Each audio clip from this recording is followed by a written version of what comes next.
America made public the fact that Boko Haram was being fed by America, not you. So before you point fingers at America, say America is the one funding them, well, you must remember America informed you that one people of America was funding those people. So it's not all Americans that are funding Boko Haram. Okay? It's one government, many different structures and many other things. Now, is Trump really looking the good of Nigeria? China has just pushed back on the United States of America in the subject of Nigeria. Yeah, it's like my big brother has come to push you back because you think you got muscles. Yes, China has spoken on behalf of Nigeria, asking the United States of America to leave Nigeria alone. Is this a good thing about it? Let's pick up my coffee for that. Yeah, China warned US against interfering in Nigerian affairs. Don't get involved. You know, they like to say that, don't get involved in internal affairs. Yeah, China said do not get involved in African affairs, specifically of Nigeria. Don't get involved. As a comprehensive strategic partner, China firmly supports the Nigerian government in leading its people on a development path in line with its national conditions. China opposes any country interfering in other countries' internal affairs under the pretext of religion or human rights and opposes the frequent use of sanctions and threats of force. China says it firmly supports Nigeria's sovereignty and opposes foreign interference over alleged Christian persecution claimed by the US. Well, this came about when Donald Trump made an accusation on Nigeria, stating that it was allowing the unaliving of Christians in the country. On Nigeria, just wanted to ask you, do you envisage US boots on the ground? Yes, could be. I mean, a lot of things I envisage, a lot of things. They're killing record numbers of Christians in Nigeria. And they have other countries very bad also.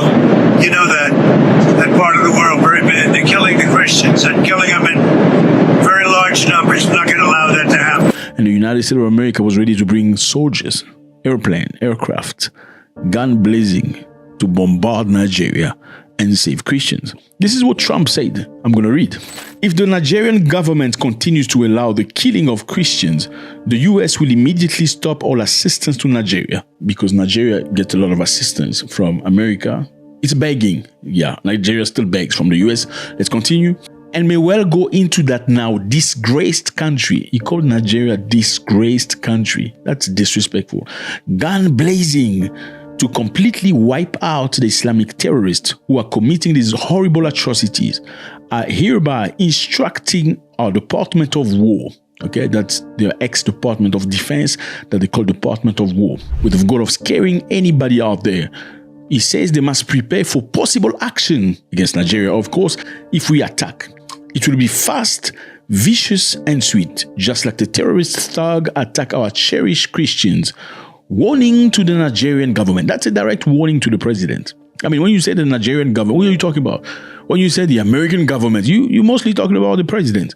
It's a warning. The Nigerian government better move fast. This is obviously after some videos emerged. This video here, as you can see, of this pastor asking Donald Trump to help. On what? Because according to him, many Christians are being unalived in Nigeria. He called it Geno of Christians in the north by Muslim terrorists. That has occurred many, many times, and they feel like the government of Nigeria is not doing anything about that, or the government is not giving enough attention.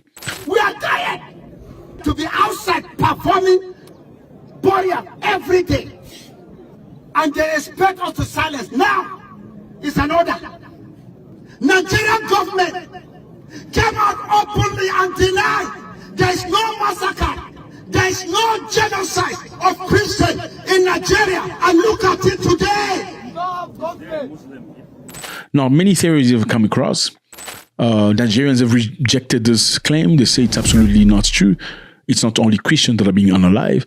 Muslims and other people are being unalived too. Now, the Christians are saying that the government official that claim that Christians are not being unalived are not Christians at all. None of them is. That's why they're downplaying it. So the accusation is going back and forth, and the US has been very clear. They say they are going to send people and armaments to go and destroy the terrorists on behalf of Nigeria, because Nigeria is not doing anything. Now, as much as we like what China has just said, which is reinforcing the authority and the sovereignty of Nigeria, we would have wanted China to add on to the fact that they pushed back on the United States of America and say, now the Nigerian government needs to attend to the situation of unaliving the people in the country.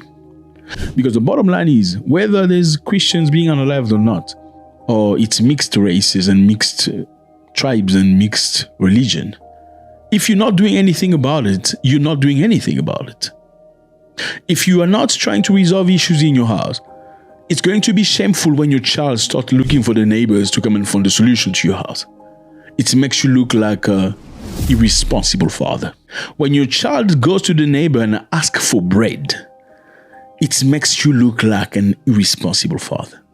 When your wife goes to the person in the street or the shop where you go frequently and ask for give out, please borrow me $50, or to your colleague at work, how does that feel?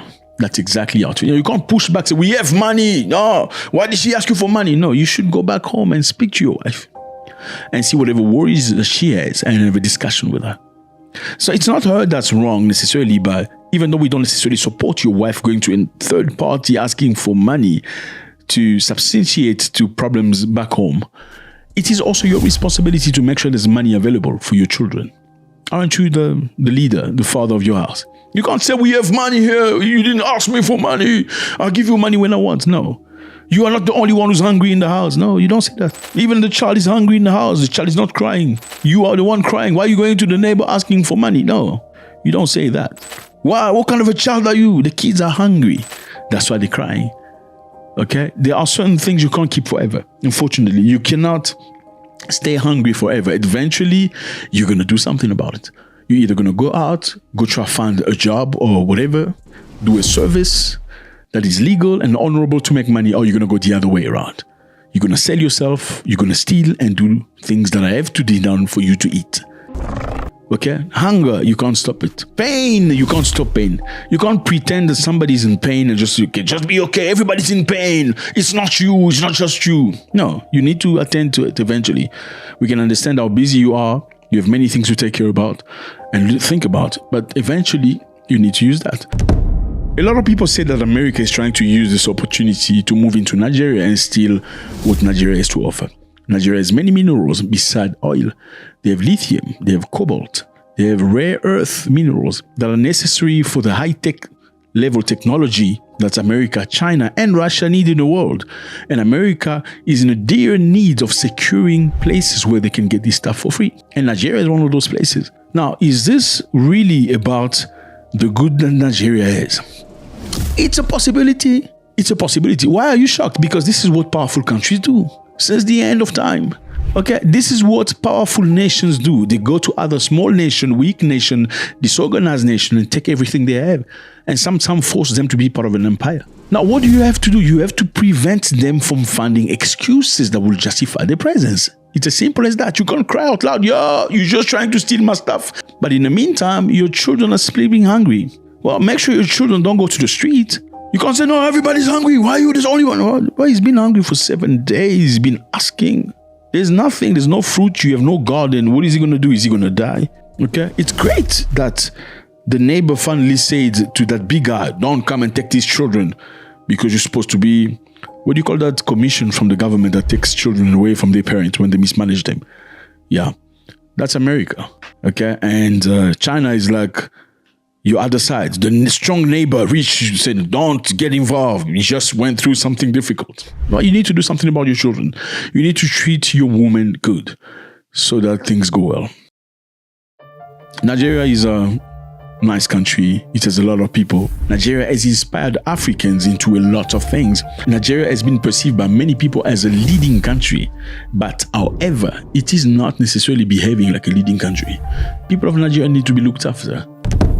The problem between the North Muslim and the South Christian and animists need to be attended to. You need to give it the attention that's necessary.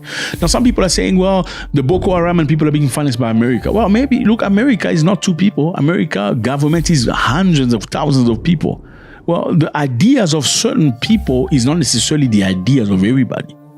Donald Trump's government is the one that came into power and put people into Senate, asking them questions and discovering that some of the money went to Boko Haram. Had they not do it, you would have never known that money coming from America was going to Boko Haram. You mustn't forget that. So it's easy to say America has been funding this. You didn't know that until they made it public in America. Who gets some of that money? Does that name ring a bell to anybody in the room?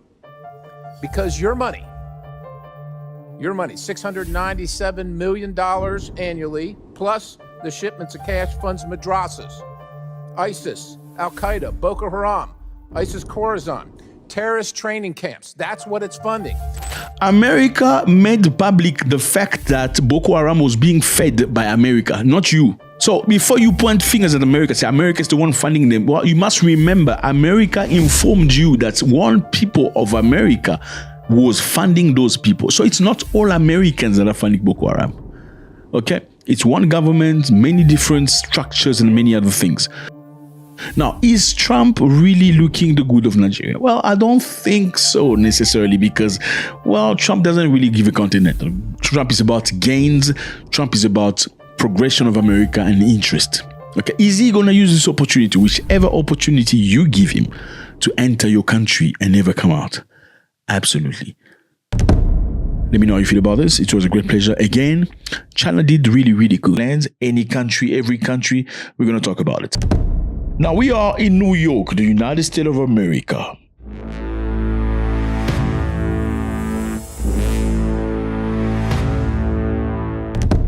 Okay, so this man born in Uganda is going to be the next mayor of New York. 34 years old, a Ugandan guy. This is him. No, don't be disappointed. I know he's not black, but yeah. He's Indian. Indian man, born in Uganda, 34 years of age, democratic socialist, has just won the election and captured global attention. This is brand new, and he promises to bring change. So the guy is born in Uganda, born in Uganda of Indian parents. Obviously, you know, in Uganda, Indians came long time ago, not to Uganda especially, but the Indians came in Africa at the time where they were building railroad. Who were building railroad? The British were building railroad. From Mombasa, look at the map, Mombasa all the way to Kampala. Mombasa is at the coast of Kenya. Kampala is the capital of Uganda. So why did the British want to build railroad? They were just trying to steal, okay? How do you steal stuff from this African continent and take it to the port and export it quickly? You need a train. So instead of using the blacks to build the railroad, they chose to go bring in Indians. So some people ask, like, did they feel like black people were not smart enough to build railroad? That's a good question. Other people say, well, black people resisted. They refused to build the railroad. That's why the British felt they needed to go bring Indians. A very similar thing happened in South Africa, where the British came to colonize after, combating and winning over the black people. They trying to force them to work into farms and do other stuff. And a lot of black people refused to do that. And that's the reason why they went to India and imported a lot of Indians to come and work. Matter of fact, in South Africa, I believe in Durban, this place right here, you're going to see a lot of Indians. They say Durban's got the most Indians in the world away from India. It's very interesting, but they're very incorporated into the nation. They're part of the nation. Some of them speak Zulu. Anyway, let's get back to Uganda. Okay, so this man's name is Zoran Mahamadi, okay? And he's promised that he's going to be very strong against Donald Trump. So number one, he's African. No, not really African. He was born in Uganda. Anyway, he also grew up in South Africa, in matter of fact. So you should be included. Tanbodani, South African people. This is your brother from another mother. He's also your brother, Jebaliko, from Uganda. Anyway, and he's going to be the mayor of New York. Now, why is this interesting? Because this man is clearly a threat to Donald Trump, or at least Trump perceives him as a threat. President Trump threatened to withhold the federal funding from New York if Zoran Madani won mayoral election, calling Madani a communist and warning of dire consequences for the city. So Trump literally said, New York is not going to get federal funds if this guy becomes governor. It's very challenging. Listen to him. So Donald Trump, since I know you're watching, I have 4 words for you. Turn the volume up. New York will remain a city of immigrants, a city built by immigrants, powered by immigrants, as of tonight, led by an immigrant. As you can hear, this man is very challenging. He's 34 years old. He's still young, okay? And he's challenging this way. Now, let's talk about federal fund. What is federal fund? Federal fund is basically, in a very simple way, I know you're very smart, but we're trying to make everybody understand. It's money that the government vote through Senate to allocate to a state. It's basically money the government collects from taxpayers to give to a specific state. And in this case, New York. Well, the money basically help people do many things like police and emergency services, public health and hospitals, education and school lunch programs, infrastructure, roads, bridge, transit system. So basically, as you can see, for states to function, they need money. Okay, so a lot of the money comes from the federal fund. A lot of it, not all, but a lot of it. They need that money to function. And Trump has made many promises to cut many of the fund, like Medicaid and food stamp. So Medicaid is basically, I believe, a way to help Americans who don't have a lot of money to afford going to hospital and getting treated, sometimes for free, not always, but sometimes. And food stamp is basically a card that allows many Americans with low earning, a lot of black people and stuff, unfortunately, to go get some food. It's a card. I think you see that in many countries. It allows you to go get some food from the store and stuff like that. Now, Trump made a promise to stop that completely. Obviously, if you stop Medicaid, you stop food stamp, you're going to destabilize many people, and many people are against that. Now, as you know, Trump also battled against the Democrat because he said that some of the money allocated to the Democrat was being sent to multiple places where it shouldn't have been. One of the examples is Boko Haram. They say Boko Haram was financed by US aid. The money was sent for other things, but the money ended up within Boko Haram hands. They also say some of the money was being spent by America, went into a program that was helping, men that lack other men, gets their thing fixed, stuff like that. I can't say the word, but you understand. So they feel like, why is America wasting money on things like that in Africa? You know what I'm saying? Now, anyway, these people have come. The new mayor, who is from Indian descent or Indian parent, Idi Amin, this man chased Indians from Uganda back in time because he felt like Indians were taking over the country, the economy, the shops, the businesses, the industry, and they didn't want to mix with the blacks. After he chased them, they went away. When after Idi Amin left the country, most of the Indians came back. Anyway, and now we're moving to Kenya. Fellas, Kenya, something very, very interesting is happening. Okay, in Kenya, there are pouches of Kenya where they're using bee sting treatment. Yes, have you heard of that? You feel sick, you get stung by a bee, and you feel better. Have you heard of that before? I know a lot of people believe in one system of medicine. When you speak about other different medicine, you get upset, especially doctors. I got doctors in my family. They get very upset when you talk about other things. Very, very upset. Don't talk about that. You don't understand. Yeah, it's just crazy. Look, we don't understand nothing, all of us, because there are diseases you cannot heal, even though you got that knowledge. So there's many science out there that nobody quite understands. So Kenya is doing some great things. Look at this case of this lady suffering from a very special condition, and listen to it. When I came here, my left leg had no strength at all. I only had feeling on my left side and leg, as the nerves on my right leg were like dead. But right now, I can feel my leg. When I stand, I can feel that it is regaining some strength. Now I can even feel the pain from the sting, meaning that my nerves are now active. So as you can see, this lady suffers from an autoimmune condition, and it's been very difficult for her, but she says that she's feeling much better. Now, this company is being investigated right now because, how are you treating people, whatever. Like, why should it matter if people are feeling better? I mean, these people are adults. They're making their own choices. Why don't you stop people that go drink alcohol? Because that clearly does damage. Many people are unalived by driving and into walls and stuff. You don't stop people like that from drinking, but you stop people looking for alternative things. I'm just asking. When they drink and they do all that stuff, it's okay. They smoke, it's fine, because they're adults, it's their choice.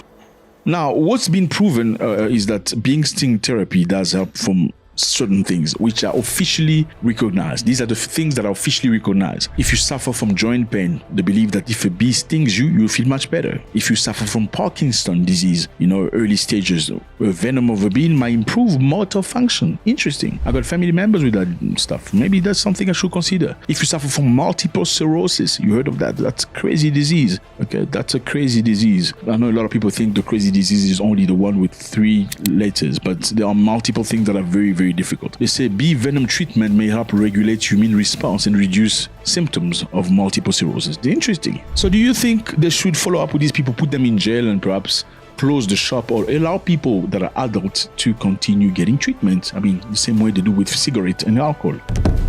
And now we're going to Haiti. Have you heard of Haiti before? This is Haiti, my brother. Haiti is a very interesting place. They are the first black nation to get independence in the world. In the 70s already, my brother. Long time ago. Basically, these people were taken from Africa to this island, as you can see. They forced them to work in plantations, you know, sugar, coffee, and all this stuff. Beat them bad. The French took them over there. And there was a night, they just got very angry. They're like, you know what, this is enough. We cannot accept this anymore. They did a prayer, okay? They did a prayer, voodoo prayer, before they went to war. You know, they did a prayer. They went to war against French. They beat the living shit out of French. Yeah, these are the people. You must respect them. Then they boycotted them so that no other black country in the world or black nation dare to try stand up against the colonizer. That's why America boycotted them, Britain boycotted them, Spain, France, all of them. They put them aside so they don't grow the economy. They actually indicted them. They say, if you don't pay us, we're going to destroy and bombard you. That was the goal. Now, Haiti is celebrating. Hundreds of voodoo worshippers gathered in Port-au-Prince, you know, in November 1st to celebrate the Day of the Dead. Yeah, that's their religion. You know, it's locally known as Fête Gede. That was the situation. You know, despite of hardship, we know Haiti is going through the most right now. Ritual honored their ancestors, music, offering, and spiritual gathering. Interesting. So they went to cemetery to celebrate the ancestors. I know it's crazy. Look at that dancer, you know, throwing alcohol, you know, it's crazy. Sometimes half naked. You must respect other people's religion and belief. That's what it is. I know voodoo, for a lot of people, it's black magic. No, it's not. That's what white men told you. That's what you believe. Okay, whatever you believe, if somebody else had to hear you that you wait for Father Christmas, they'll be like, what? Yeah, it's not different. I mean, for you, it's okay because that's how you were born. The reason why you're Catholic or Christian is because you were possibly born into a Catholic or a Christian family. That's one of the main reasons. Otherwise, you wouldn't. Okay, so let's not laugh at each other and try to be funny. So I think curiosity. Would you be curious about voodoo? Would you want to know about it more? Or are you going to be like, no. People believe that the reason why you feel no is because the white man taught you that you shouldn't even try to be curious. I mean, you don't even read books from other people, such as, why don't you read the Quran if you're Christian? You need to read the Quran and find out what's written in there. Because curiously, a lot of Muslim people, a lot of academics will read the Bible. They will break you down with verses of the Bible. Him not being a Christian. Why Christians are scared of learning about other people's things without necessarily embracing it? Let me know how you feel about this. We have a brand new mayor from Uganda. No. He was just born in Uganda. He's Indian. Now, is he going to support black people? Question mark. And don't get too excited, you know. A lot of people got very excited about Obama. Obama is black. Obama's not black. His mom is white. Why do you delete the white side of Obama? I don't understand that. Why did you have so much expectation of Obama? All Kenyans were happy, thinking they're going to get free visas to the US. Duh. No visa for you. Obama is neglecting his father, his ancestor. Duh. Anyway, let me know how you feel about this. It was a great pleasure. Okay. President of Kenya, William Ruto, made a post on Twitter, X for the new guys. We call it Twitter. Yeah, saying congratulations to the newest president of Tanzania, Madam Suluhu, saying congratulations for the newest term, the second term after election. And Kenyans moved very, very quickly. Why? Because President of Kenya said on behalf of Kenyans, I congratulate you. Let's watch this. This is very, very interesting. So as he made his congratulation message to his counterpart from Tanzania, as you can see the map, Kenya and Tanzania are very much beyond neighbors. They are brothers. They all speak Swahili, which is a beautiful language, very beautiful language that's spoken in most African countries here. You can see East Congo, Rwanda, Uganda, Tanzania, Burundi, Kenya, obviously with a bit of a twang and a twist here and there, but with a bit of patience. If they listen to each other, they can understand one another and communicate. So obviously, President Ruto said, congratulations on behalf of the government and on the people of Kenya. I extend my congratulations to Excellency Samia Suluhu. I can barely see her. My eyes are not looking good very much. Now, Kenyans moved very swiftly, very angry, opposing what the president said. Kenyans don't play, my brother. Kenyans, watch what they said. Kenyan moves very quickly, adding a note on what the president said. Look at this. A disclaimer basically saying that the opinion expressed on this post do not represent the majority of Kenyans, only that of the bloodthirsty author not moved at the massacre happening in Tanzania. Kenya stand in solidarity with Tanzania during this difficult moment. So president says something on behalf of the nation, and people of the nation added a note, say president must speak for himself. This has nothing to do with us. This is crazy. We're going to dive into this very quickly and see what this is about. Now we're going to read some of the comments made by Kenyans, you know. I mean, like I said again, Kenyans and Tanzanians are just beyond cousins. They're real brothers. Okay, this man here named Akot, he says, we don't have a problem congratulating her, but dragging the whole country, in your own opinion, is where we don't like it, sir. Kindly don't include us, as that's your own personal opinion and not reflective of the people of Kenya as a whole. Interesting, you know. A lot of people really pushing back on the president. Let's go to the next one. The next one says, dear brothers and sisters from Tanzania, please note that the letter above does not represent our collective views. It reflects an individual opinion. Thank you for your understanding. This is another Kenyan commenting under his own president. Let's move to the next one. Well, the next one, the guy publishes a picture. I believe this is President Ruto's family, and on top he says people of Kenya, because Mr. Ruto said the people of Kenya congratulate you, or on behalf of people of Kenya I congratulate you. So this person takes and makes a context out of it. He says people of Kenya, he's talking about it's him and his sons and his wife. I believe this is a family, right? Yeah, just confirm, Kenyans. Now on the next one. The next one says, Bernard W says, I knew a butcher wouldn't hesitate to congratulate a fellow butcher. That's very harsh word. Very, very harsh word. Why do they say that? Well, we know there was a lot of mayhem in Kenya, and Kenyans are very opinionated people, and whatever they say it. Let's move to the next one. The next one, Yahaya DA says, congratulations to Samia Suluhu. We love you, our dear President William Ruto. So clearly you can see there's a divide here. Some people are attacking Ruto for this. Some people are congratulating Samia Suluhu. Okay, so obviously you always find the north and the south. That's what it is. On the next one, he says, you brag too much about your education until it's time to actually use it. Then the stupidity shows. This is a harsh way of speaking to your president. Speak for yourself, William. Wow. Stop dragging Kenyans into your nonsense. Get a life. Yeah, this Generation Z is not a joke. I mean, they got different types of brain cells and actions, no doubt about that.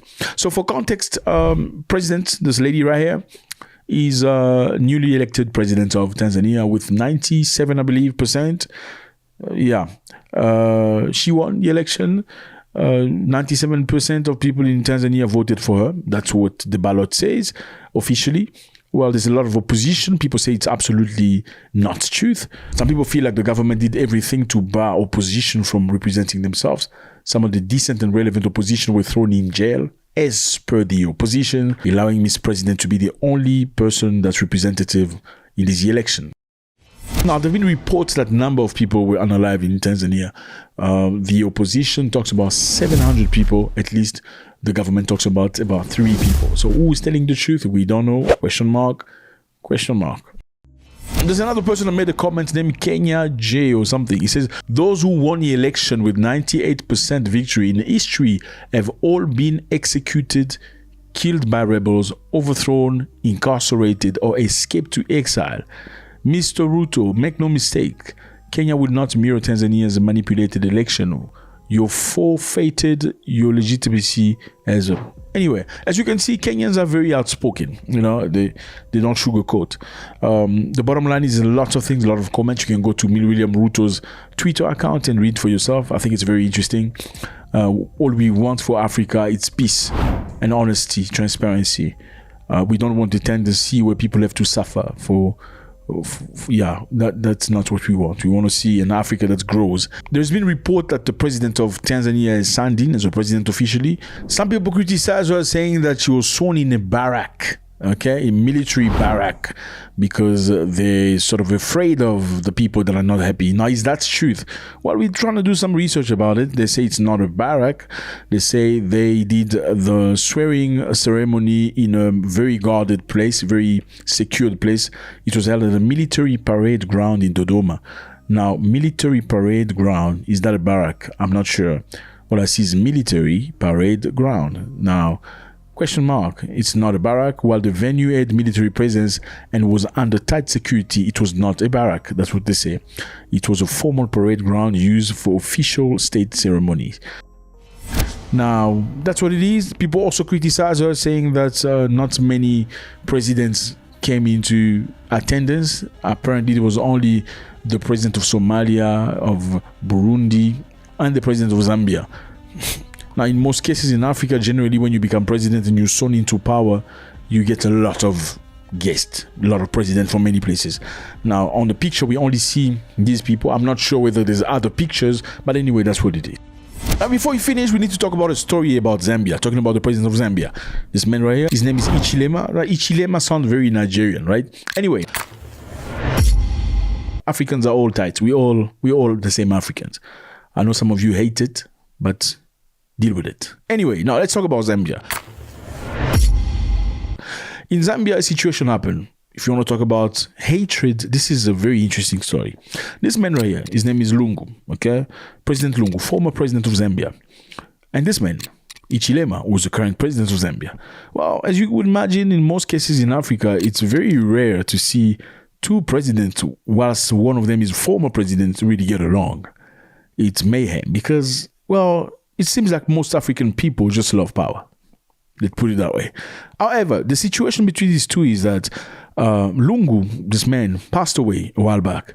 How did he pass away? Well, he passed away in a foreign land, and his family decided to bury him in a foreign land. That's very unusual for a president, right? Because normally as a president, your body is sent back home to be buried with all the honors possible. Now, his case was different because his family did not want him to be buried back home.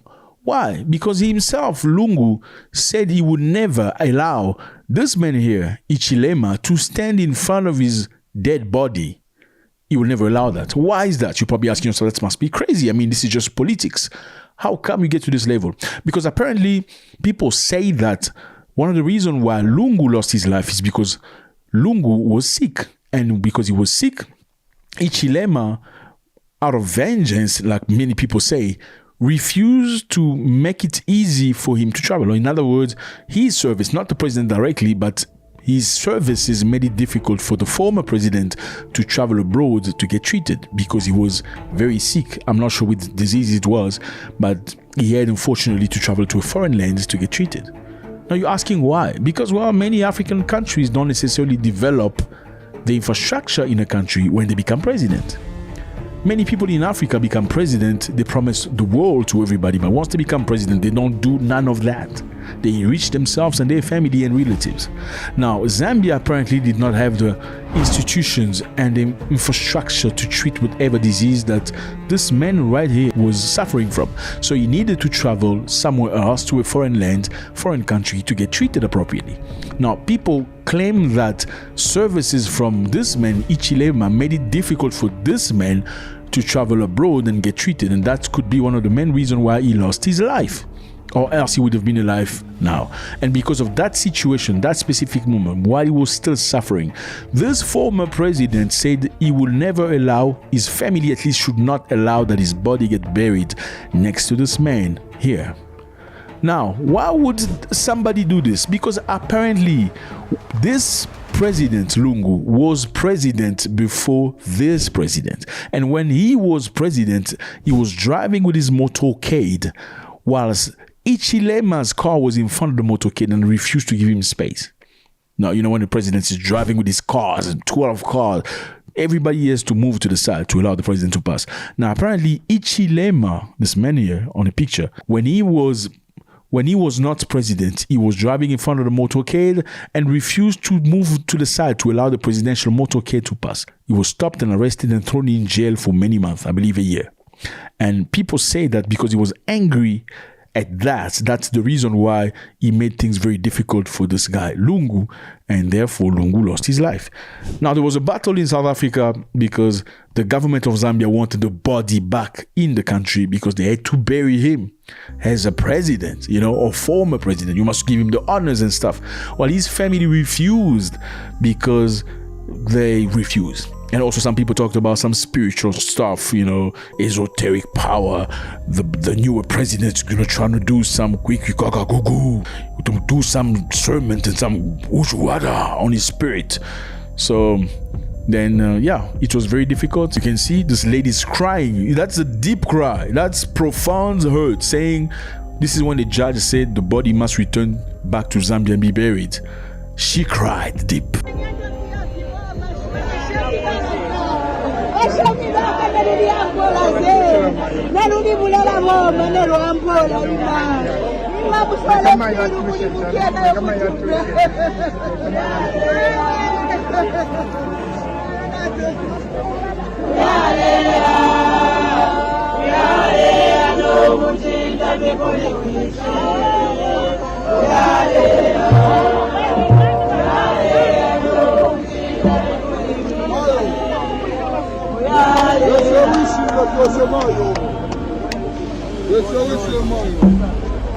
Anyway, we're gonna stop right there. You wanna know what happened next? Follow our next video. Let me know how you feel about this. Thank you very much. I appreciate you. Hatred shouldn't go beyond the measure.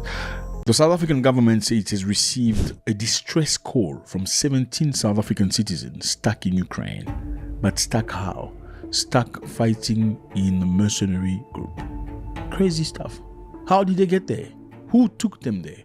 How did they find themselves there? So the government is actually investigating right now. Apparently the men are between 20 and 31 years old. They are stuck in Ukraine, so they cried for help, asking the government to take them back home. Some of them say they were lured into doing some jobs, then they found themselves in the military ranks. Is this truth or not? Did they perhaps go to look for money? Chelete, Imali? Hopefully they make some extra cash, but then they got there, it wasn't exactly what they expected. Or maybe the war got tougher, or maybe they got homesick. And one of the easiest things to do is to say, well, we came here to do other jobs. And then all of a sudden we're finding ourselves in, is it a possibility or not? Are you going to be biased? Saying, no. There's no way they could have gone to fight for anybody else. How many times do people go fight as mercenaries? Of every race. It happens all the time. And you cannot pretend you can know about somebody else's choices about life. Just because somebody looks like you, speaks your language, doesn't mean you understand how he thinks. Okay? People do their own things. You don't like everybody in your neighborhood, do you? You don't. President Cyril Ramaphosa has ordered an investigation into the circumstances that led to the recruitment of these young men into these seemingly mercenary activities.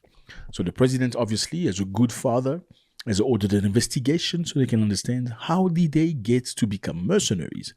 Now, the people are mercenaries. They are stuck in the Donbass. This is the Donbass on a map. It's Ukraine. The Donbass is actually controlled by the Russians right now. And in the Donbass, normally, people that are there, even before the war, are Russophone, so people that speak Russian. Now, the question is, there are mercenaries, supposedly, of which side? Are they mercenaries fighting for Russia against Ukraine or mercenary recruited by Ukraine against Russia? Question mark. It has not been indicated. The government itself has not indicated that. But that's a very interesting question. Because my question is this one. When people call you, okay, saying, listen, Papa, I'm in difficulty, I'm your son, I'm stuck somewhere, there was a fight, and I found myself here and they want to hit me now. You're probably going to ask, how did you find yourself over there, right? Who were you trying to fight for? For the people trying to hurt you right now? What, right? You're probably going to have to ask. Now, the question is, if the government is not revealing, or the government say they don't know which side they were fighting for, but they do know they are mercenaries. Could it be they were fighting for Ukraine, perhaps? Because a lot of people know that, tends to think that Russia is the side that's recruiting Africans to go fight for them. And it would make more sense because Russia is a friend of South Africa. Perhaps some South Africans could feel too close to Russia so they can fight for them. Maybe, could these people have been recruited by Ukraine, perhaps? So it makes it very complicated to explain. So the South African government says 17 people were arrested. The age group is between 20 and 39 years old. Okay, you can clearly see these are people that are young. Well, this is very risky in South Africa because under the law, it is illegal for citizens to provide military assistance to foreign government or participate in foreign armies without being authorized by the government. So you could come back to South Africa and still get arrested. Now, the question we should be asking ourselves is this one. Did they really go there as potential workers looking for jobs, then got lured into a fight? Then later on, they found themselves in a position that they don't want to fight and they ask for help. Or did they perhaps go there for their own opportunities and then the opportunity didn't quite work out the way they expected? I mean, if you are stuck in Ukraine and you're asking for help, you send a cry for help to your government to help you. Let's say you were fighting for the Russians and you went there legally to fight for the Russians.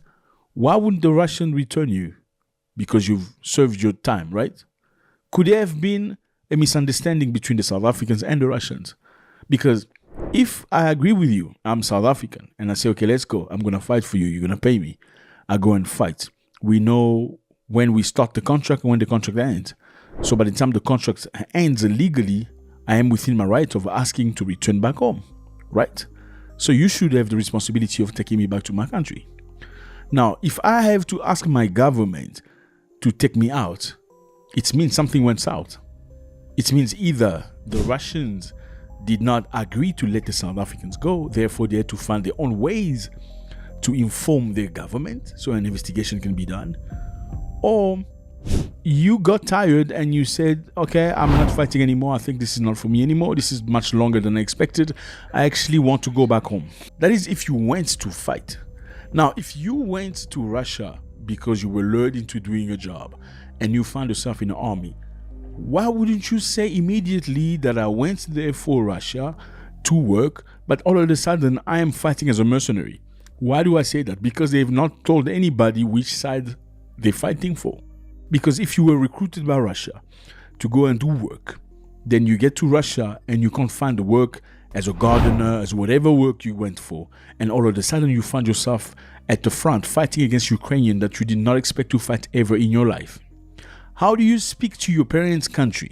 You say, I was brought in Russia to work as a gardener. Now I'm finding myself in Ukraine fighting as a mercenary of Russia. The government would have said, we know they're fighting on Russian side as mercenaries. Perhaps they were lured into doing another job. Now they're working as mercenaries, right?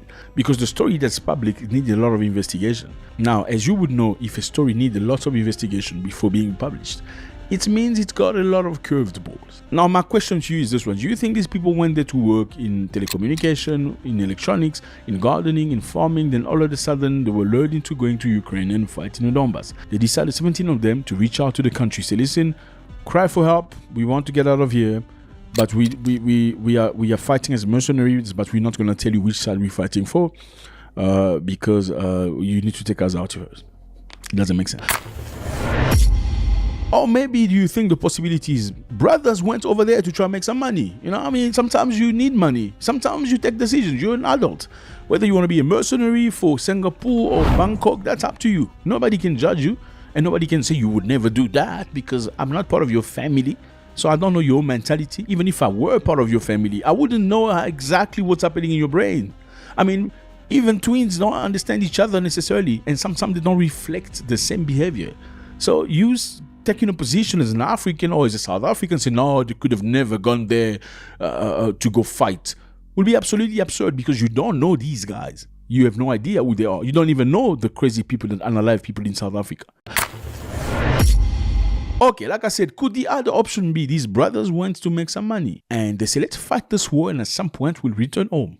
And maybe when that some point came along and they got paid, they were like, okay, we don't want to continue. And the Russians say, you're going to continue. No, we want to go back home. Yeah, I want to go to KZN. Yeah. And the Russians are like, no, you're staying. So they're like, okay, we're going to reach out to our government because that's the easy way out. And it's going to work out. Why would it work out? Because Russia doesn't want to lose South Africa as a friend. Russia wouldn't want South Africa to turn on them, not on this specific time. And what the best way to go about it? If South Africa say you got my people in your rank, Russia will provide them with the people. Again, being a mercenary in South Africa is illegal. You're going to go to jail for that. And I can tell you that these people will face the law by the time they go to South Africa. If really they went for decent jobs and they were lured into doing army stuff, then I think they deserve everything they're asking for. But if they went to fight, then they decided to run away because the war got tougher or longer, then I think it's unfair because government have to use resources to send an aeroplane to go and fetch you. It costs a lot of money. That money could have helped a couple of students that come from deprived family to go and attend university. That money could have helped a couple of grandmother to receive extra grant. That money could have helped a couple of people get a house or RDP houses, how you call it. That money could have helped a few people get good treatment at a government hospital. So that's a money that's been wasted on you because you made a decision to go fight in Russia or Ukraine under your own whatever. Again, like I say, it's not confirmed that they went to fight. These are clearly hypothetical reflections. Why are we doing this? Because the government has not made it clear whether they were fighting for Ukraine or Russia. But we've seen many times in the past, people say, oh yeah, our people being captured by the Ukrainian. Why? Because they were fighting for the Russians. How? Well, they went to Russia to work and all of a sudden, they found themselves lured into fighting against Ukraine. So the story is very aligned. This story is not very aligned. They say 17 people have reached out to the government asking the government to help them out of the Donbass. They are mercenaries. Who's mercenaries? Nobody knows. How? Zhuang, how do you not know? Who are they fighting for? You know what I'm saying? Because we've heard they fought for Russia. Now, is it something tricky or what's happening right there? Now, this is not the first time in South Africa. A couple of weeks ago, ladies were complaining of being lured into doing jobs in Russia, working for drone companies and doing some electronic stuff. But as soon as they got there, it was difficult because apparently one of the buildings where the ladies were working into assembling drones was attacked numerous times by drones coming from Ukraine. Now, these ladies did not sign up for that. They signed up for finding opportunities in Russia. Keep in mind that a lot of youth in South Africa are unemployed. Getting an opportunity to work in a foreign land and earning external currency, foreign currency, it's a great opportunity for the country and for their people, the families. So a lot of young ladies below 18 years old, it was precise, below 18 years old, went to Russia and work. Then they found themselves in a situation they were assembling drones to go bombard Ukraine.